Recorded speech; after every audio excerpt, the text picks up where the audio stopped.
पूर्णा तालुक्यातील पिंपळगाव आणि लक्ष्मणनगर शिवारात पूर्णा नदी पात्रातून अवैध वाळू उपसा करून तिची चोरटी वाहतूक करणाऱ्या वाळू माफियांवर महसूल विभागाने मोठी कारवाई केली आहे. प्रशिक्षणार्थी तहसीलदार भरत गंगावणे आणि नायब तहसीलदार प्रशांत खारकर यांच्या पथकाने बुधवारी ता. 22 पहाटे सापळा रचून 2 टिप्पर रंगेहात पकडले. या कारवाईत संबंधित वाहनधारकांना सुमारे 2.5 लाख रुपयांचा दंड ठोठावण्यात आला आहे. पूर्णा तालुक्यातून वाहणाऱ्या गोदावरी आणि पूर्णा नदीपात्रातून मोठ्या प्रमाणावर अवैध वाळू उत्खनन होत असल्याच्या तक्रारी प्राप्त झाल्या होत्या.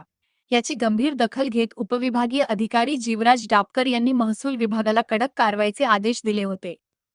तहसीलदार भरत गंगावणे यांनी प्रसारमाध्यमांशी बोलताना सांगितले की अवैध वाळू उपसा करणाऱ्यांवर कायद्याचा बडगा उगारला जात आहे. या कारवाईत जप्त करण्यात आलेली वाळू ही शासकीय नियमानुसार घरकुल लाभार्थ्यांना घर बांधणीसाठी उपलब्ध करून देण्यात येणार आहे. एकमत डिजिटल करिता सुशील गायकवाड, पूर्णा.